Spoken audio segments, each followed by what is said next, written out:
Bonjour, je voudrais raconter dans cette vidéo la vie et l'œuvre de la bienheureuse Eugénie Smet.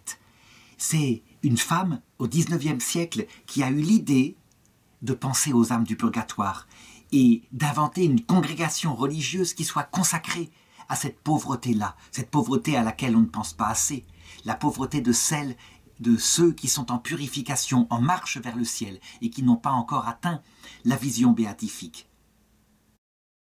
À notre époque sécularisée, on dit que c'est une spiritualité du XIXe siècle. En réalité, c'est parce qu'on a oublié que la vie terrestre elle-même est un premier purgatoire, finalement. Et d'ailleurs, le Seigneur va donner aux religieuses de la bienheureuse Eugénie Smet ce rôle aussi, s'occuper des plus pauvres sur la terre. Mais pas seulement. À cette époque-là, elle naît en 1825, ça veut dire en pleine restauration, après la mort de Napoléon Bonaparte à Sainte-Hélène. Eh bien, à cette époque-là, on va voir dans l'Église de France un véritable renouveau qui va s'étendre d'ailleurs au monde entier, comme d'ailleurs ses sœurs vont devoir le vivre puisque certaines iront fonder en Chine. Un renouveau très spirituel, comme si le sang des martyrs de la Révolution française avait fécondé la France dans un dernier élan de vitalité chrétienne. Et il faut le dire, cet élan est mystique, ça veut dire que on pense à la vie terrestre, certes, et des œuvres se créent partout, des œuvres d'éducation, des œuvres d'infirmerie, un apostolat fantastique avec des saints canonisés, en France en particulier, de toute cette époque-là. Mais aussi des œuvres mystiques, spirituelles, portées vers la vie éternelle, comme si ce monde et l'autre monde n'étaient pas vraiment séparés. C'est quelque chose qu'il faut retrouver, d'où l'importance de regarder la vie de la bienheureuse Eugénie Smet. Elle naît donc dans le nord de la France, à Lille, dans une famille profondément chrétienne et qui a de l'argent. C'est une famille de négociants. Son papa s'appelle Henri-Édouard Joseph Smet, il est négociant et propriétaire, tandis que sa maman, Marie-Pauline Joseph Taverne, eh bien, élève ses 6 enfants dans la foi catholique avec un très grand dévouement. C'est une maman au foyer. Nous sommes à cette époque-là au tout début de la révolution industrielle. La machine à vapeur a été inventée et ça va transformer, on peut le dire, ça va transformer l'humanité qui était restée semblable à elle-même. On pourrait presque dire depuis l'âge du bronze avec des pays ruraux, l'agriculture. Les gens vont commencer à venir, en particulier dans la région de Lille, dans les usines, afin de travailler. Le papa, qui a suffisamment d'argent, fait qu'à un moment donné, les enfants peuvent être mis dans les meilleures écoles de Lille, et en particulier, à partir de l'âge de 11 ans, de 1836 à 1843, eh bien, elle est élevée au Sacré-Cœur de Lille. Et là, elle y découvre profondément la foi que déjà sa maman lui avait enseignée. Sa maman lui avait longuement déjà parlé des âmes du purgatoire. Et ce qui est très étonnant, c'est que vu sa vie, on se souviendra plus tard, et en particulier sa sœur Emma, qui était née en 1828 et qui deviendra quand même une religieuse auxiliatrice des âmes du purgatoire, racontera que, alors qu'elles étaient petites, qu'elles étaient en train de jouer, qu'elles attrapaient dans le jardin de la propriété familiale,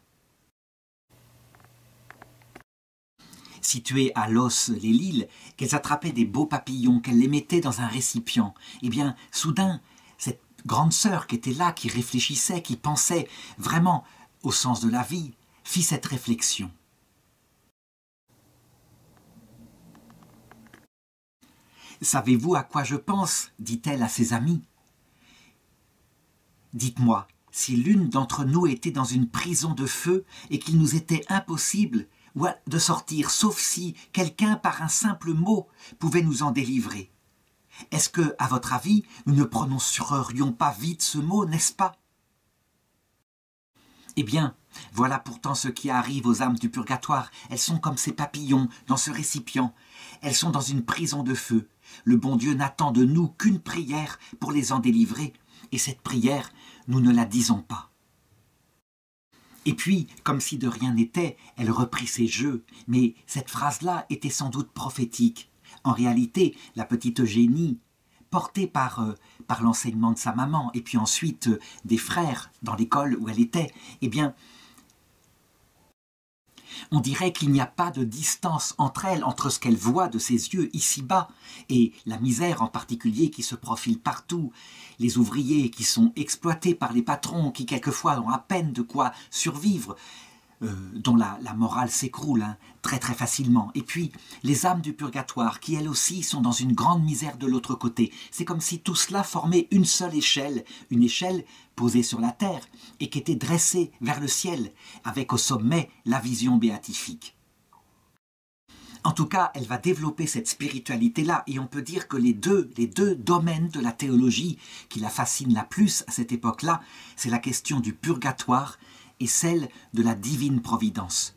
En effet, comment allier l'existence de l'amour de Dieu qui est mort pour nous sur la croix et puis cette nécessité de souffrir? Pourquoi la providence permet-elle cela? Est-ce qu'il y a une logique à cela? Comment se fait-il qu'on puisse participer comme cela aussi par sa souffrance, par ses sacrifices, aux souffrances du Christ? De quelle façon peut-on aider les âmes du purgatoire, soit en cette terre, soit dans l'autre monde, par des souffrances ou par des prières? Ce sont des mystères théologiques très profonds. Elle va y méditer toute sa vie. Et toujours est-il qu'à l'âge de 12 ans, elle prie et elle dit « Mon Dieu, vous êtes ma providence. Ah, si je pouvais un jour être la vôtre !» Ça veut dire que naît en elle une vocation, déjà, l'appel de Dieu vers quelque chose. On trouve dans un de ses carnets à cette époque-là cette phrase qui dit tout de ce que sera son futur avenir. « Ah, voilà comment je serai la providence du bon Dieu. Il aime tant les âmes du purgatoire, et il ne peut les délivrer à cause de sa justice. Eh bien moi, je lui donnerai ces âmes qu'il aime, et je demanderai à tout le monde de lui en donner, par des prières et par de petits sacrifices. » Alors je voudrais justement m'arrêter ici, pour expliquer quelle est cette spiritualité des âmes du purgatoire qui à l'époque se développe. D'abord, il faut savoir que dans les années 60-70, on a commencé à dire, en s'appuyant sur les théologiens protestants, que le purgatoire était une invention de l'Église catholique au Moyen-Âge. C'est très faux. En réalité, c'est une trouvaille du peuple hébreu, du peuple juif. Évidemment, à la fin de l'Ancien Testament, dans les livres écrits en grec, et en particulier le texte le plus fort sur le purgatoire, il se trouve dans le 2e livre des Maccabées, au chapitre 12. Voilà l'histoire. Judas Maccabée combattait de toutes ses forces par une sorte de guérilla, un peu comme du Guesclin, ça peut être une comparaison. L'armée grecque qui avait envahi Israël. Et les Grecs voulaient imposer à Israël leurs mœurs. Ça veut dire faire qu'on mange tout ce qu'on voulait, n'importe quoi, du cochon, faire qu'on puisse faire les Jeux Olympiques nus, comme c'était la tradition dans leur pays. Et eux défendaient leur tradition. Voilà cependant que, alors qu'ils gagnaient, parce que l'armée grecque était très rigide, tandis qu'eux étaient des petits groupes de combattants. Un jour, ils attaquèrent un détachement de l'armée grecque et ils eurent des morts qui étaient des compagnons très chers. Le lendemain, Judas Maccabée vint pour ramasser le corps de ceux qui avaient péri au combat. Et, en leur donnant les derniers soins avant de les enterrer, voilà qu'ils trouvèrent sur eux, attachée à leur cou, une amulette dédiée à une idole de Lamnia, quelque chose qui n'était pas dans la foi juive. Et c'est ainsi qu'ils comprirent que leurs compagnons, disons par superstition, peut-être parce que, voulant être aidés de Dieu, ils voulaient être aidés aussi au cas où d'une idole des peuples païens d'alentour, eh bien, c'était laissé aller à l'idolâtrie. Dans l'islam actuel, quelqu'un qui ferait ainsi de l'association est condamné, selon la théologie sunnite, à l'enfer éternel, sans rémission possible. Eh bien, ce ne fut pas du tout la réaction de Judas Maccabée, loin de dire cela. Il fit une cotisation parmi les soldats qui étaient avec lui, et il envoya au temple de Jérusalem cet argent afin que les prêtres offrent un sacrifice pour l'âme de leurs compagnons, qui, certes, avaient péché, mais qui s'étaient battus de tout leur cœur pour la cause d'Israël, afin que Dieu leur fasse miséricorde et que leurs péchés leur soient pardonnés. Et il commente en disant « ce fut une heureuse initiative, un concept formidable que celui de la résurrection ». On le voit, le peuple hébreu avait évolué, d'ailleurs sous l'influence de la pensée grecque, et savait qu'il y avait une vie après la mort, que là, l'âme des morts survivait, et que certainement Dieu, qui était juste, ne pouvait pas condamner à l'éternité de l'enfer immédiatement quelqu'un qui avait été un pauvre pécheur. Ça veut dire que Judas Maccabée avait compris qu'il fallait distinguer péché, péché, péché. Il y a des péchés obstinés, glacés, volontaires, parfaitement maîtrisés et libres. C'est ce que Jésus appellera le blasphème contre l'Esprit Saint. Quelqu'un qui, à la rigueur, arrive à l'heure de la mort devant le Christ et qui sait qui est le Christ et qui le méprise, qui méprise son évangile, qui n'en a rien à faire de son pardon proposé, alors évidemment, c'est parfaitement libre et la justice de Dieu le condamne à ne pas recevoir la vision béatifique. Il obtient ce qu'il veut dans le monde de liberté solitaire proposé par Lucifer. C'est ce qu'on appelle l'enfer. Pourquoi? Parce que le cœur est vide et donc il est dans une souffrance, mais une souffrance qui provoque de la haine, des grincements de dents, parce que ces gens ne cèdent pas. Et puis, il y a le purgatoire. Pendant des siècles, les pères de l'Église, en regardant par exemple le texte de Lazare et du riche, en considérant cet homme-là qui meurt, qui n'a pas aidé du tout, le pauvre Lazare qui suppliait d'avoir un morceau de pain, et qui se retrouve dans l'Hadès. L'Hadès est un mot grec qui signifie évidemment le séjour des morts, dans des souffrances terribles, dans un feu, et qui est là et qui supplie Abraham d'envoyer Lazare auprès de lui, de tremper son doigt dans un peu d'eau afin de toucher sa langue qui est brûlante de soif. Et Abraham lui dit « Non, tu as eu la joie durant ta vie, tu as maintenant la souffrance, c'est ton tour. Quant à la venue de Lazare auprès de toi, il y a un espace qui a été mis entre vous et nous pour que vous ne puissiez pas venir ici et nous vers vous. » Appuyés sur ce passage, les pères de l'Église unanimement pendant des siècles diront « Manifestement, le riche est en enfer éternel. » Et puis, le pape Benoît XVI, pour la première fois dans son encyclique sur l'espérance, en 2007, Spe Salvi, au numéro 44-45, dira « C'est bizarre, ça ne correspond pas à l'enfer. Cet homme-là a soif et en plus, il prie pour ses frères. » Les âmes de l'enfer, au contraire, elles voudraient que le maximum de gens les rejoignent dans leur révolte contre Dieu. Elles espèrent que Dieu bougera et qu'il cédera à leurs revendications qui sont celles de Lucifer, obtenir la vision béatifique parce qu'on la mérite, parce que Dieu nous a créés pour ça, et que cette histoire d'humilité, d'amour nécessaire pour le voir face à face est un caprice de Dieu.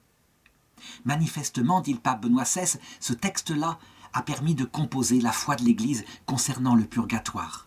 C'était une avancée extraordinaire qui permettait de comprendre, avec d'autres saints comme sainte Faustine, que, en réalité, toute personne qui se repent, sans exception, quels que soient les péchés commis, les péchés seraient-ils aussi grands qu'une montagne, dit sainte Thérèse de l'Enfant Jésus. Toute personne qui se repent reçoit le pardon. Et ensuite, eh bien, elle doit payer pour le mal qu'elle a fait sur terre.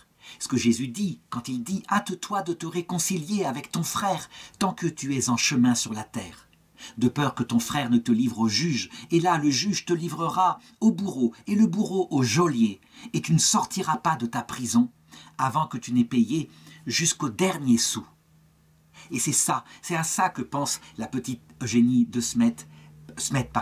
Elle dit la justice de Dieu dit qu'ils doivent payer ces pauvres pécheurs jusqu'au dernier sou. Ça veut dire souffrir en fonction du mal qu'ils ont fait et qu'il n'y a pas de miséricorde. C'est sa justice qui l'implique. Et donc elle se dit, moi, pourquoi est-ce que je ne ferais pas fléchir cette justice de Dieu, simplement en le suppliant, en intervenant auprès de lui, afin qu'il remette les dettes de peine à ces pécheurs. Après tout, le Christ n'a-t-il pas souffert pour tous les péchés du monde? À quoi sert-il qu'il y ait des dettes de peine? Donc, voilà la spiritualité de l'époque. Et cette spiritualité du purgatoire est fondée sur une longue tradition. Qu'on se souvienne par exemple la petite Perpétue et Sainte Félicité qui furent martyrisées en 203 après Jésus-Christ. Et Sainte Perpétue qui venait d'accoucher de son bébé, qui était en prison, qui allait être livré aux lions par les Romains.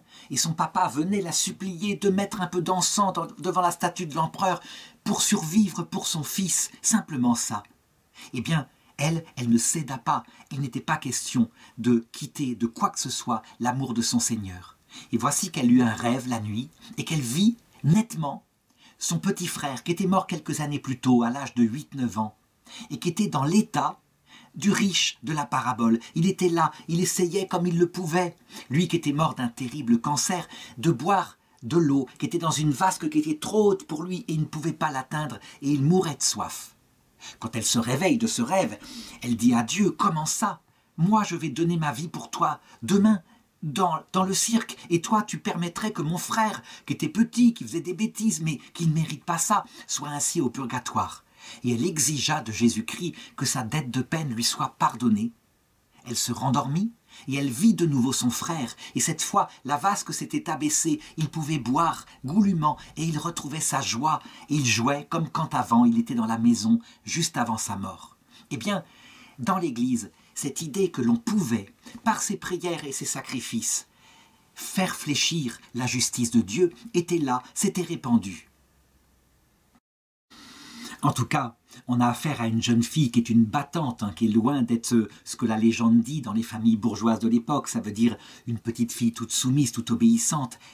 À Los-les-Lilles, où ils sont installés avec ses parents, eh bien, elle décide d'aller voir la paroisse et de se consacrer de toute son énergie au service de l'Église. Elle se met au service du curé. Et là, elle prend des initiatives. En 1843, elle a 18 ans. Et puis jusqu'en 1853, donc 28 ans, elle est très active, elle assiste au sacrement, elle prie, elle pense aux âmes du purgatoire et puis elle crée des œuvres dans la paroisse. Par exemple, elle fonde l'œuvre de la Sainte Enfance pour les enfants abandonnés de l'île. C'est une initiative qui montre qu'elle a devant elle, c'est une entrepreneuse, quoi, il n'y a rien à faire, c'est comme ça. Et puis, un jour, en 1853, justement, à l'âge de 28 ans, alors qu'elle sort de la messe, qu'elle a beaucoup réfléchi, nous sommes le 1er novembre, on a fêté la Toussaint, donc les âmes qui sont au ciel, eh bien, elle réfléchit toute la messe et elle pense à ces âmes qui ne sont pas encore au ciel, qui sont au purgatoire et qui seront commémorées le lendemain, le 2 novembre. C'est une fête traditionnelle dans l'Église qui a été instaurée par l'ordre de Cluny, mais qui vient en fait de l'Église d'Irlande, de grands saints qui avaient ces soucis des âmes du purgatoire. Saint Patrick, mais aussi Saint Malachie, évêque d'Armagh, qui avait répandu ça dans l'Europe continentale. Et donc elle se dit, il y a dans l'Église des tas d'œuvres, des congrégations qui font toutes sortes de choses, qui s'occupent des petits-enfants, qui font l'école, qui s'occupent des hôpitaux, qui s'occupent des personnes âgées. Mais il n'y a rien, il n'y a aucune pour aider les âmes du purgatoire. Et donc elle réfléchit, elle prie, et elle se dit, pourquoi est-ce qu'on ne fonderait pas une telle association? À cette époque-là, il y a à Ars, dans les Dombes, à côté de Lyon, donc c'est assez loin, il y a un petit curé qui est très célèbre en France, qui attire des milliers de personnes qui viennent dans sa cure pour demander des conseils, mais aussi pour se confesser. Elle décide de faire le voyage et d'aller à Ars, et de simplement s'en ouvrir au curé d'Ars, Saint Jean-Marie Vianney. Le curé d'Ars est enthousiasmé par ce projet, il la confirme, il lui dit « Oui, il faut le faire, c'est absolument nécessaire, parce que nous avons, nous, une véritable capacité pour les aider, ces pauvres petites âmes qui souffrent et qui meurent de soif. » Et donc elle repart, fortement encouragée par cela, et une de ses amies qui s'appelle Eugénie Lardin, qui est une des jeunes filles qui est très active aussi dans la paroisse, la rejoint immédiatement et décide avec elle de faire quelque chose pour les âmes du purgatoire. Voici une photo d'Eugénie Lardin. C'est une jeune fille qui est décidée comme elle et qui cherchait depuis des années comment se consacrer à Dieu puisque la vocation était dans son cœur. Cette œuvre-là lui paraît excellente. Et c'est une œuvre en plus qui associera la contemplation, qui l'attire à l'action, puisqu'il s'agit véritablement d'obtenir quelque chose du bon Dieu pour des âmes qui certes ne se voient pas, elles sont dans l'autre monde, mais tout de même. Donc, elles créent d'abord toutes les deux une sorte d'association qui va très vite devenir un institut religieux. Il en sortira. En tout cas, Eugénie Smet, elle y imprime sa spiritualité. Elle le sait.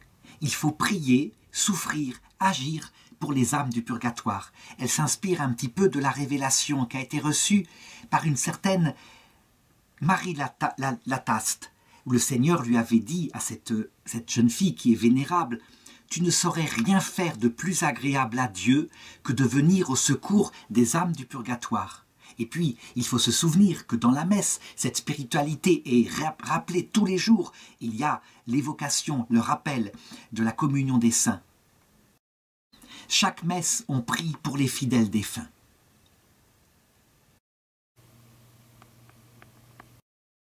Alors évidemment, Nous sommes au XXIe siècle. Il y a eu entre-temps le Concile Vatican II.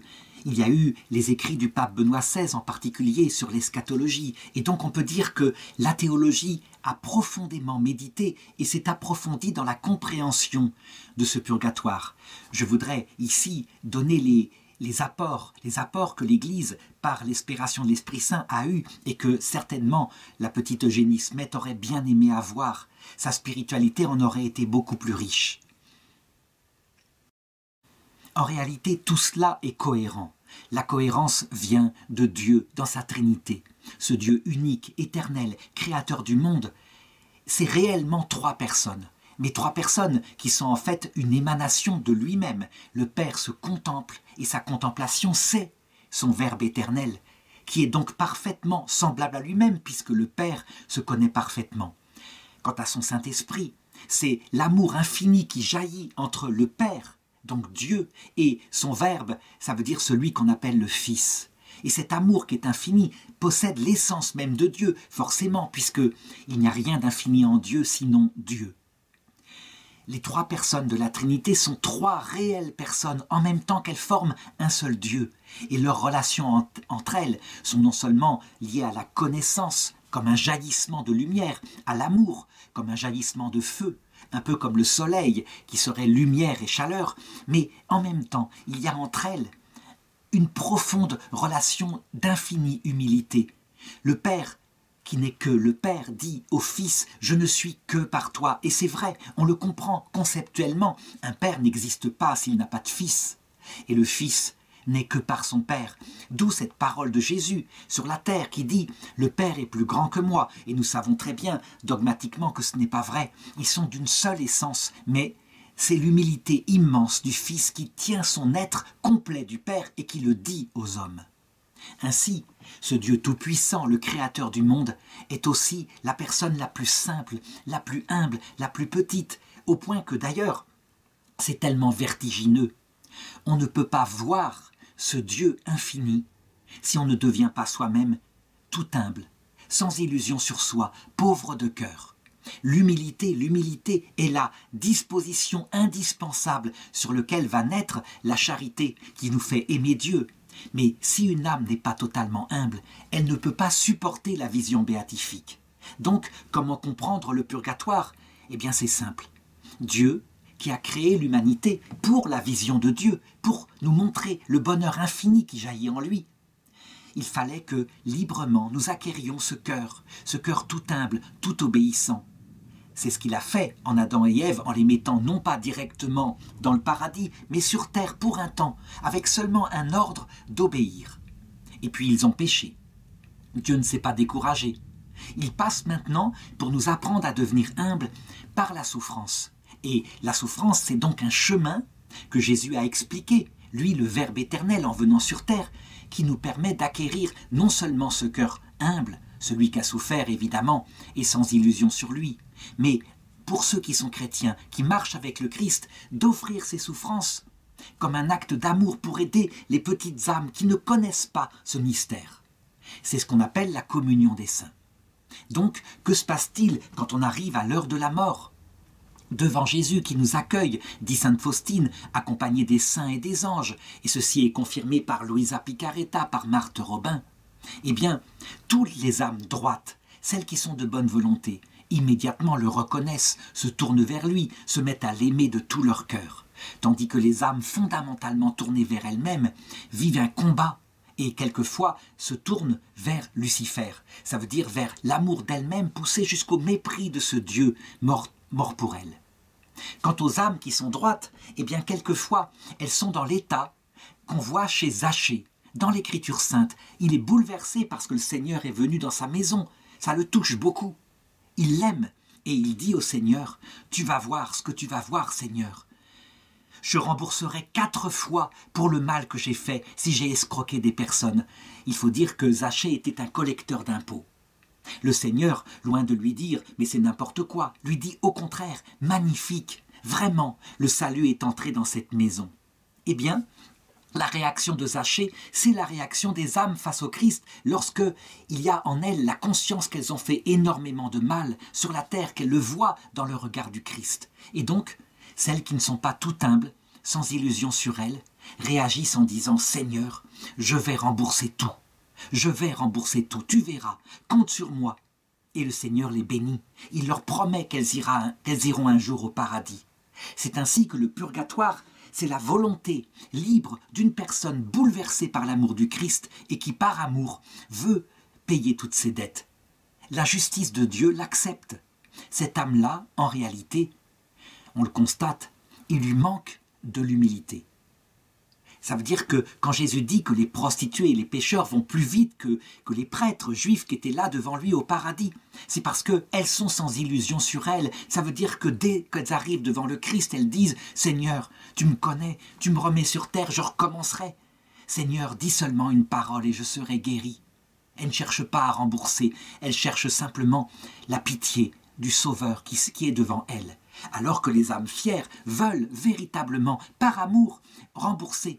Alors certains disent, mais dans ce cas-là, il suffit de prendre cette attitude-là, et personne n'ira au purgatoire. C'est pas si simple, on réagit en fonction de ce qu'on est.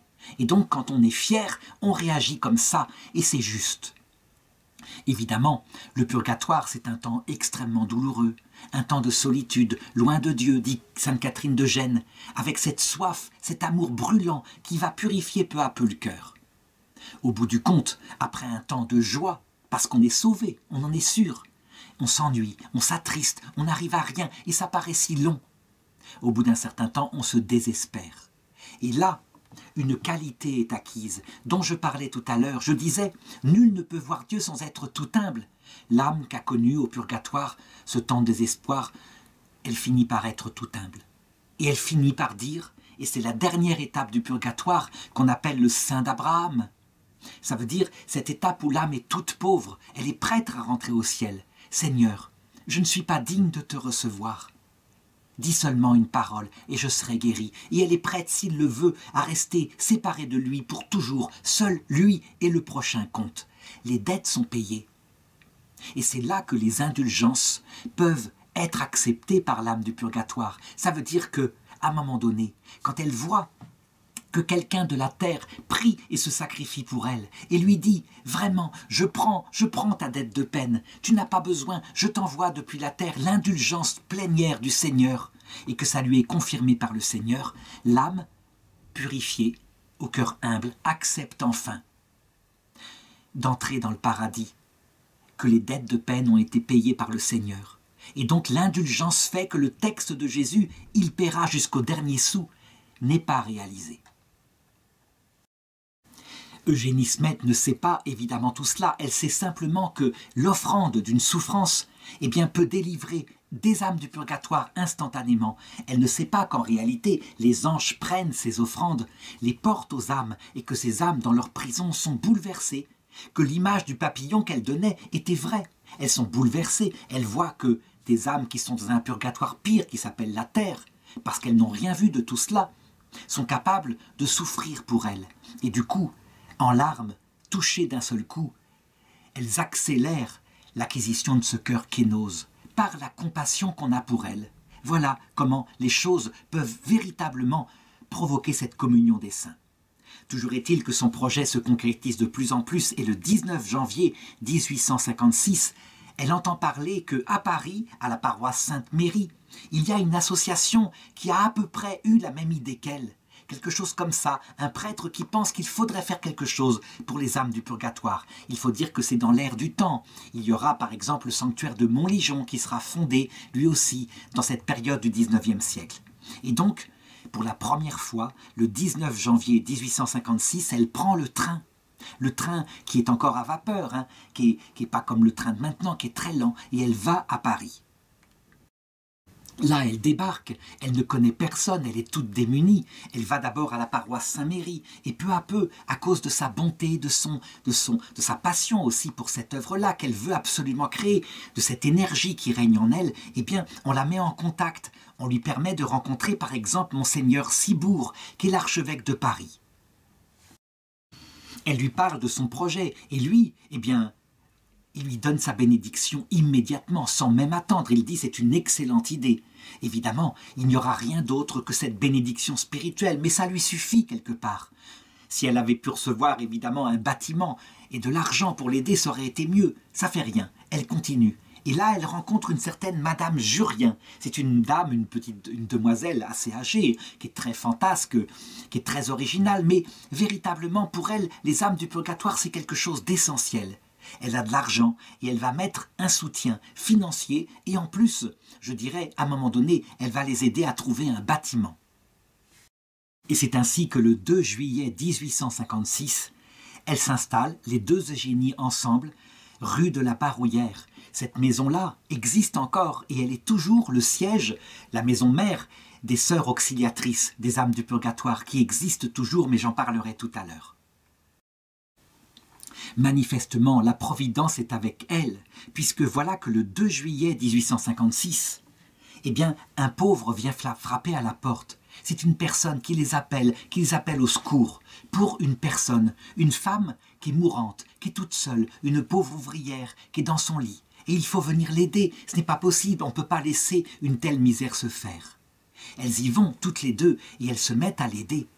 Et quand elles reviennent le soir, et puis elles vont l'aider jusqu'à sa mort, eh bien, Eugénie Smet, elle dit à Eugénie, elle dit à l'autre Eugénie, elle dit, manifestement, c'est un signe de Dieu. Nous ne pouvons pas nous contenter d'aider les âmes du purgatoire de l'autre monde. Notre œuvre, elle doit aussi aider les âmes du purgatoire de cette terre. Je sais que certains disent, mais non, la terre n'est pas un purgatoire, ce n'est pas vrai. En réalité, dans le songe de Jacob, on voit bien que la terre, c'est la première étape du purgatoire, un purgatoire très dur, où Dieu nous met dans ce corps charnel avec cette nécessité de manger, qui est commune avec les animaux, et nous sommes ainsi comme errants. Mais c'est une tente provisoire, nous ne sommes pas faits pour habiter en cette terre. Et donc, pour les âmes qui se sauveront, on peut dire que la terre a été le barreau, le premier barreau de l'échelle de Jacob qui mène au ciel. Les choses vont ensuite aller très vite, ça veut dire qu'on le voit, et Eugénie Smet a une énergie du tonnerre. Elle se lie avec un père jésuite qui est très intelligent, qui connaît le droit canonique et qui les aide à rédiger la constitution du projet d'ordre qu'elle est en train de créer. Il lui dit, il vous faudra déposer un dossier au Vatican, vous aurez des corrections, il y aura des allers-retours, et il sera accepté ce projet, mais il faut le rédiger en se servant du droit canonique. Ce père jésuite est aussi son père spirituel. Et finalement, le 28 janvier 1858, eh bien, Eugénie Smet et sa compagne, Eugénie Lardin, font toutes les deux leurs vœux perpétuels. Elles sont toutes jeunes.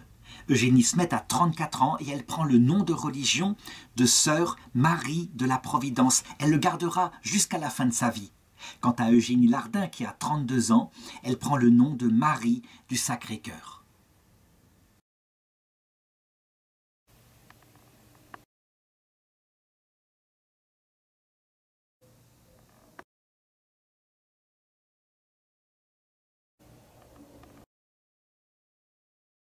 Évidemment, à cette époque-là, on est en contact avec le Vatican et elle demande au pape de l'époque, qui s'appelle le pape Pie IX, sa bénédiction, qu'il envoie bien volontiers. Alors, c'est une chose qui est encadrée maintenant dans le couvent des sœurs, mais qui véritablement les a beaucoup aidées spirituellement, comme d'ailleurs la bénédiction de l'archevêque de Paris.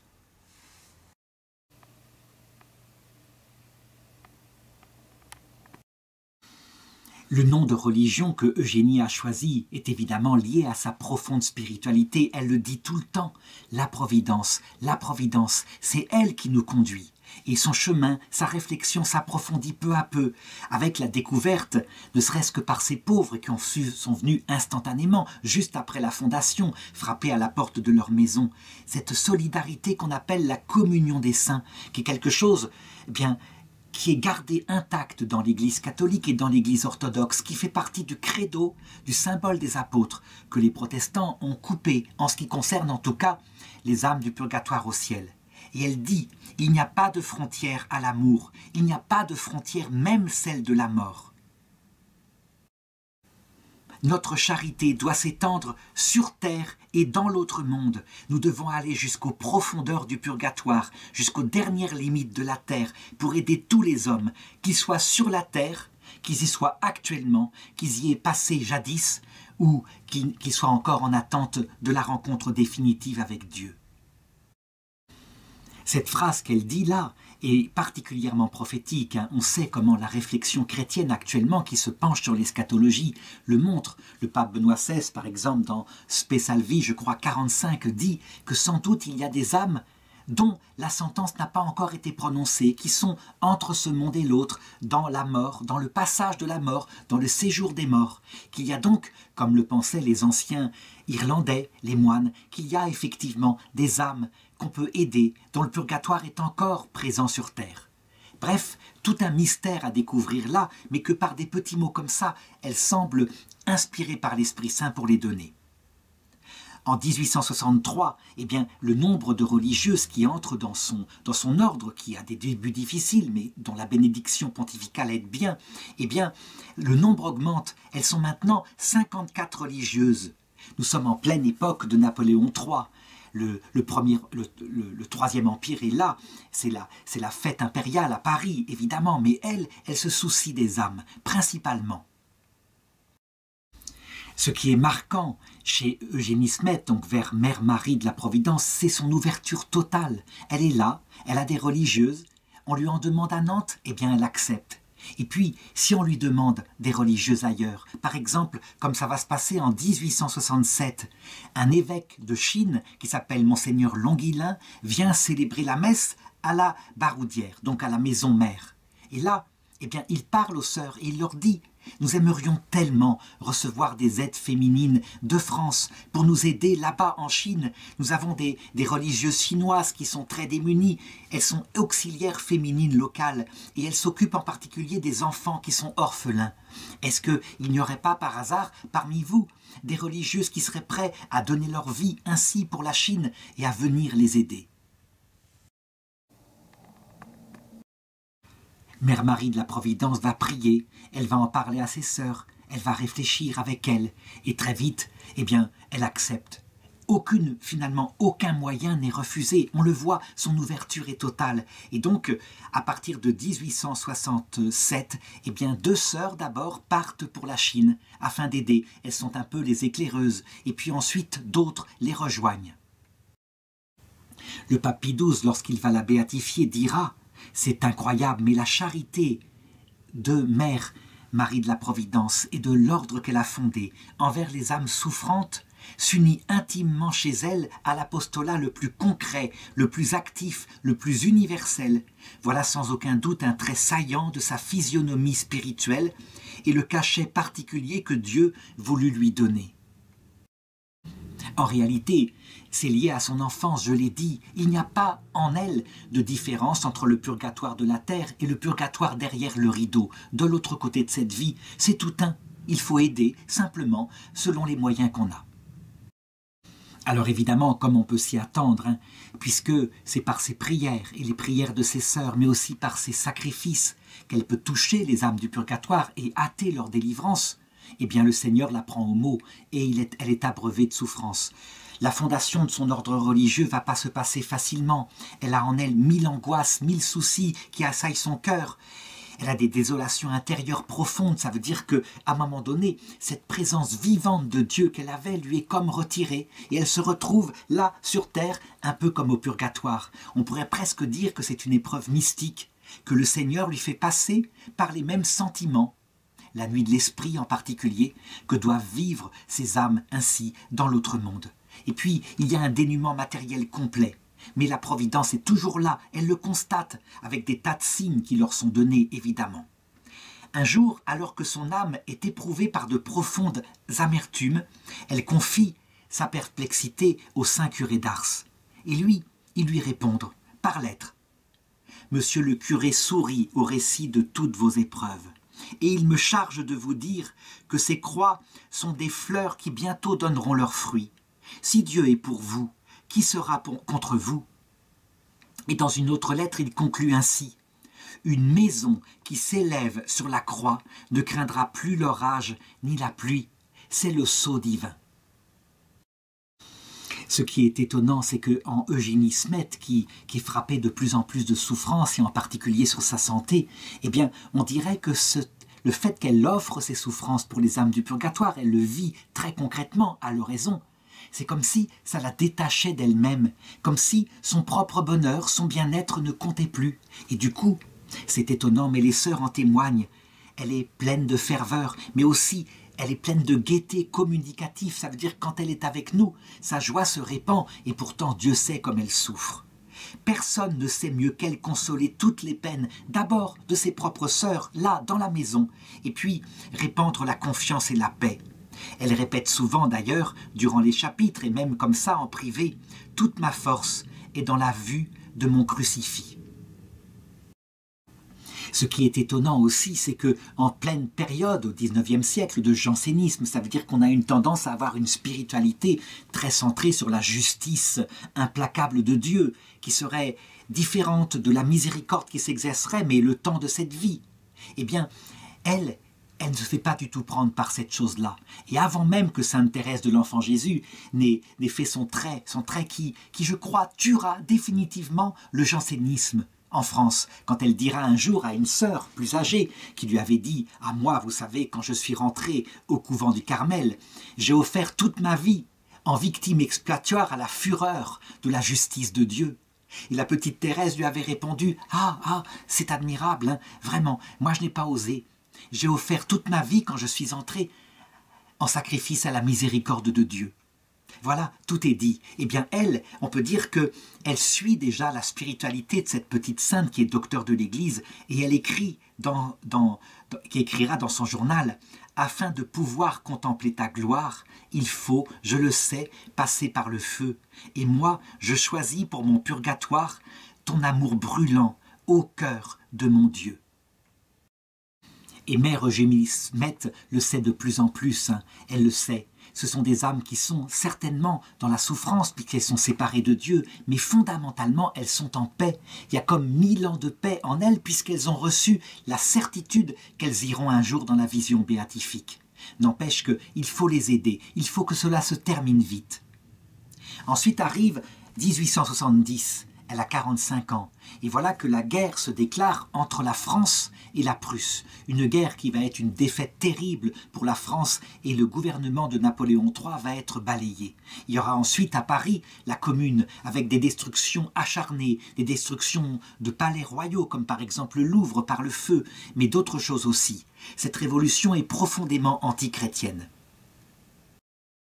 Elle vit douloureusement ce déchaînement de violence et elle prie d'autant plus pour les âmes de ces communards qui seront exécutés par milliers, déportés par la réaction versaillaise. Et elle dit « Mon Dieu, que d'âmes paraissent devant vous. Mon Dieu, miséricorde, s'il vous plaît. Je ne peux pas penser à autre chose qu'aux âmes qui entrent dans leur éternité. Ceci, au moins, est une vérité. Et quelle vérité !» Ses souffrances d'ailleurs physiques sont de plus en plus terribles. Elle sent depuis quelque temps dans le sein une grosseur, etc. Quelque chose qui véritablement lui fait mal. Elle le montre à un médecin et on diagnostique très vite un cancer du sein. À cette époque-là, il n'y a pas la médecine de maintenant, hein. Pas d'opération, c'est quelque chose qui évolue. Il y a aussi très peu de morphine qui peut aider à soulager les souffrances. On peut donc dire qu'elle entre dans sa dernière année dans de terribles souffrances dues à ce cancer, avec peu de soulagement. Et puis, elle est dévorée par l'inquiétude par rapport à ce qui se passe en Chine, où les choses ne se passent pas aussi très très bien. On peut dire vraiment que là encore, le Seigneur la prend au mot. Et on pourrait véritablement se scandaliser en disant « Mais pourquoi tout ça? Est-ce qu'il n'y a pas du sadisme de la part du Seigneur ?» La réalité est beaucoup plus simple à comprendre. Je l'ai dit, il faut que, avant d'entrer elle-même dans le paradis, Mère Marie de la Providence ait touché sa propre misère. C'est arrivé à presque tous les saints, la fin de leur vie est dans une souffrance comme cela. Pourquoi? Parce que, ayant souffert dans sa chair, c'est pas la même chose qu'avoir souffert par compassion. Et donc, elle peut ainsi nous comprendre. Elle peut ainsi, du haut du ciel où elle va aller bientôt, aller visiter elle-même, devenue reine du cœur de Dieu, parce que c'est comme cela. Quand quelqu'un s'abaisse, Dieu l'élève à ce niveau de royauté de son cœur. Elle peut ainsi visiter elle-même avec la Vierge Marie les âmes du purgatoire et continuer à les sauver. Mais pour ça, il faut qu'elle devienne toute compassion. C'est le même mystère que pour le Christ, dont l'Épître aux Hébreux dit que, parce qu'il a souffert par de grands cris, de grands gémissements, crié vers le Père qui pouvait le délivrer de la mort, il est devenu, ayant été rendu parfait, principe de salut pour nous, pour ceux qui le suivent. Le Christ lui-même est un d'entre nous parce qu'il a souffert ce que nous souffrons. Et donc, elle écrit dans son journal, c'est l'un de ses derniers mots, « Voici 28 ans que je répète chaque jour, Jésus, faites que la croix me donne l'amour. » Elle est vraiment exaucée. La croix lui donne l'amour. Nous sommes en 1871. Elle meurt à Paris. Elle est âgée de 45 ans. Et alors qu'elle est entourée par ses sœurs,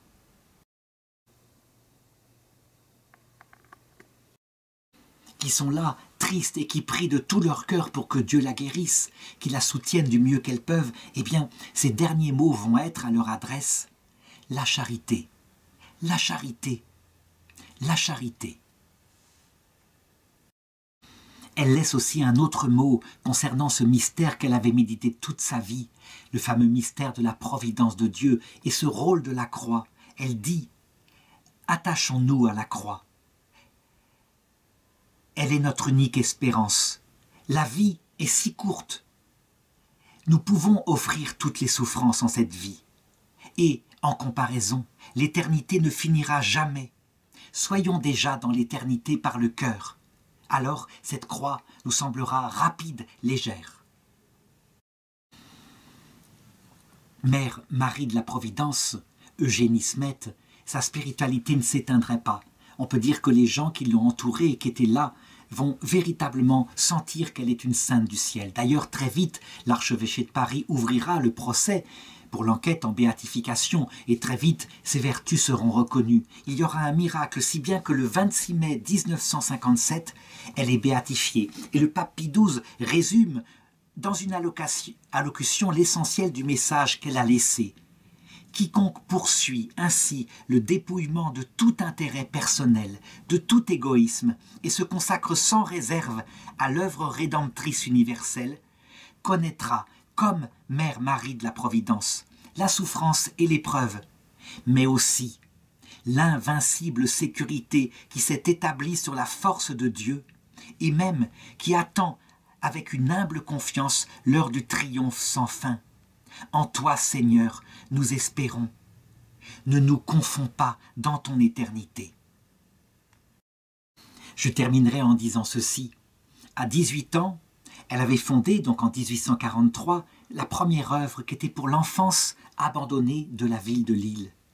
Certainement, je crois, qu'il faut ajouter, pour la spiritualité de Mère Eugénie Smet, l'attention particulière aux âmes des petits-enfants avortés.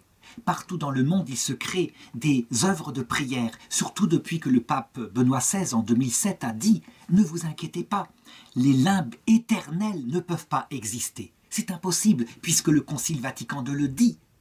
Nous devons tenir que le salut sera proposé à tout homme. » Donc, il faut chercher comment ces enfants sont emmenés au paradis. Nous en avons une idée. Les limbes, c'est l'heure de la mort, c'est le passage de la mort. Elles sont simplement provisoires. Les enfants y grandissent, ils y sont recueillis, ils y sont élevés, bien sûr. Et donc, parmi les prières qu'il faut ajouter certainement, et je pense que Mère Eugénie Smet serait d'accord, c'est la prière pour les âmes des petits-enfants.